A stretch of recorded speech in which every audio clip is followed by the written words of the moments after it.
The Rylari called it the cleansing of the lesser kind. From their throne world of Onkesh, high above the dust-red nebulae, they watched as the human colony of New Horizon burned. The planet had been young, a frontier settlement of 5 million souls, farming towns, growing cities, oceans still untouched by pollution. It was a symbol of what humanity had become. Peaceful, expanding carefully, integrating into the galactic community rather than conquering it. That was precisely why the Rylari despised it.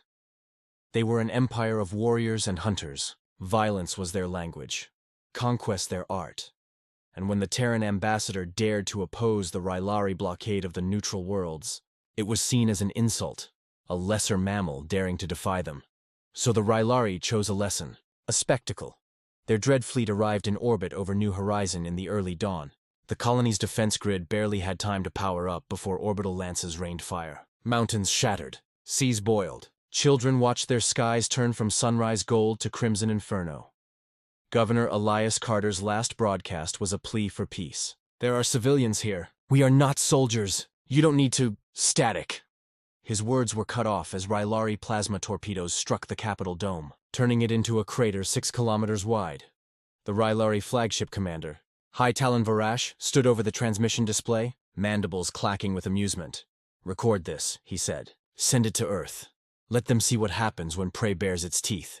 The fleet left orbit 12 hours later, leaving behind a planet of ash. Of 5 million colonists, not one survived. The Rylari banners were raised over the ruins for exactly 1 minute, long enough for the broadcast to reach every corner of the known galaxy. To them, it was art.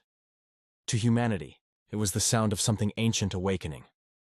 The boast of the butchers for months, the Rylari celebrated. Their broadcasts filled the galactic networks, mocking Earth's silence. "The Terrans hide in their blue cradle," one Rylari warlord sneered on public comms. "Perhaps they weep, or perhaps they finally remember they are animals." At the Grand Arena of Onkesh, slaves were forced to reenact the burning of New Horizon for entertainment. Human prisoners, captured merchant crews, were thrown into the pits and made to fight for their colony, before being executed to the roar of 1 trillion Rylari viewers. The galaxy watched in unease. Other species, smaller and weaker, whispered that perhaps the humans would break. Humanity had always been the diplomats, the bridge builders, the ones who preferred compromise over carnage. And Earth was silent. The United Terran Navy issued no statement. The Terran Council gave no response. Only a single transmission escaped from the Sol system. A simple phrase sent on every open frequency. "We have received your message. We will respond soon." The Rylari mocked even that. "Soon?" Varash laughed to his generals. "Perhaps they are building a fleet of fishing boats to avenge their farmers." And yet, beneath their laughter, some began to feel it. The silence was too long, too deliberate. Something unseen moved behind the dark side of Sol III.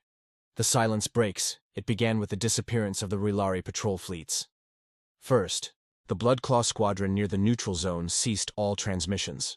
Then the Spear of Onkesh vanished while returning from a routine hunt. 30 warships gone without trace. The Rylari assumed it was sabotage, or an ambush by pirates. But then came the whispers. Asteroid miners claimed to have seen black ships, vessels with no drive signatures, gliding through the void like shadows. Freighters reported hearing human voices over encrypted channels, cold and precise, counting down to their destruction. And then, a Rylari distress signal reached the Council. "They're here. No heat, no light." They come from nothing. Static. The signal ended in the screech of tearing metal. For the first time in Rylari history, their war fronts began to retreat. Fleet Command called it tactical reorganization. The truth was simpler. They were afraid.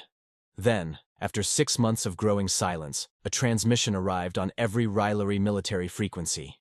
No source, no encryption, just a human voice, calm, clear, absolute. "This is Terran Command. You wanted blood. Now drown in it." Moments later, the Rylari frontier world of Vector was hit by orbital bombardment. The skies turned white as tungsten rods fell from orbit, each impact releasing the energy of 1,000 nukes. No warning, no demand, only annihilation. The return of Earth. What the Rylari never understood was that humanity never stopped preparing for war. They had hidden their true strength behind diplomacy, their dreadnoughts behind silence. The United Terran Navy had become something else entirely after the first alien wars, a force that learned not to conquer, but to end. When the orders came, they came from every planet of the Sol Accord. Mars shipyards ignited. The orbital platforms of Luna came alive. From the depths of the Pacific rose the Titan-class dreadnoughts, city-sized leviathans of steel, engines burning brighter than suns. They called it Operation Abyss. Within 3 weeks, 500 warships departed Sol under blackout protocols. Thousands of stealth corvettes, black-hulled, sensorless, followed in silence. Humanity did not send diplomats this time. No ultimatums. No mercy. The galaxy watched as stars dimmed behind Terran hulls.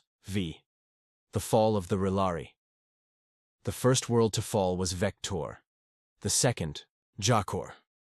By the 5th day, entire Rilari sectors were gone. Human ships didn't fight conventionally. They hunted. They disabled communications first, cutting the Rilari from one another. Then came orbital denial. Mass kinetic strikes that broke moons, shattered shipyards, burned atmospheres. Cities drowned in molten glass. Oceans boiled. The Rilari tried to regroup their grand armada near Onkesh itself. It was the largest fleet ever assembled. 3,000 warships, 17 dreadlords commanding. The pride of their empire. When the Terran fleet arrived, they came in silence. No warning, no comms. Their ships emerged from subspace like ghosts. Sensors screamed as black hulls unfolded. Terrible silhouettes. No running lights, only the crimson gleam of targeting arrays. Vorash himself commanded from the pride of Talons. He laughed when he saw the human numbers. 500? We have 6 times their number. He never saw the second Terran wave until it emerged behind him. The battle lasted 19 minutes. When it ended, Onkesh was a broken star. Terran dreadnoughts opened their cores. Gravitic singularities unleashed across the battlefield, devouring everything within range. The Rilari ships tried to flee, but space itself bent and folded under Terran control. The humans did not pursue survivors. They let them run, to tell the galaxy what they had seen. From orbit, Earth's fleet deployed the Erebus Protocol, a cascade of orbital rods descending like silver rain, vaporizing the Rilari capital into dust. The oceans of Onkesh boiled away, rising as pillars of steam that glowed red against the firestorm. Billions died. And as the planet cracked open, a final message was transmitted to every galactic frequency. A single sentence burned into every system relay for New Horizon. 6. The oceans of Blooded was not over. The Rilari remnants tried to surrender, to plead for peace, but Earth did not answer. Every Rilari colony became a tomb. Human fleets moved system to system, dismantling their infrastructure, collapsing their trade routes, erasing their empire one burning planet at a time. Entire oceans turned red from the vaporized remains of cities. The term oceans of blood was not poetic, it was literal. Rilari seas, thick with iron and carbon ash, reflected the burning skies like mirrors of damnation. For every child burned on New Horizon, a world burned in return.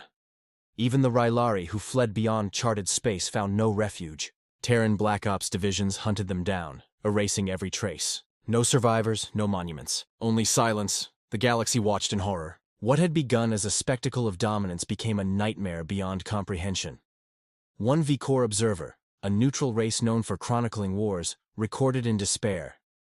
They do not fight for victory. They fight for memory. They do not conquer. They erase. By the 3rd month, there was nothing left of the Rilari.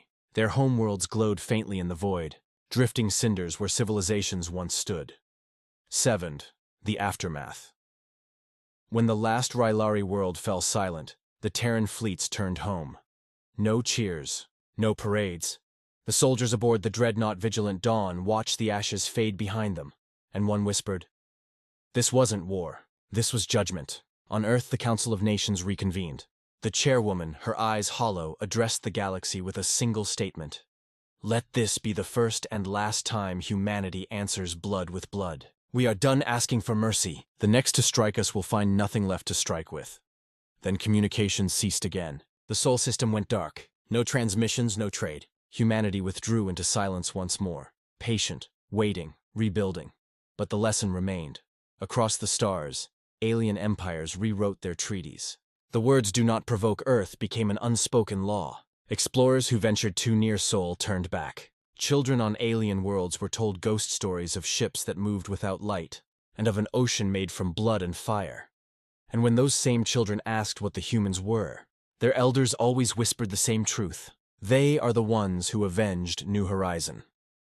They are the storm that sleeps beneath the blue planet. They are the reason we have peace. 8. Epilogue. The Weight of Vengeance. Centuries later, when historians uncovered fragments of Rylari data, they found a single surviving log from the flagship Pride of Talons. It was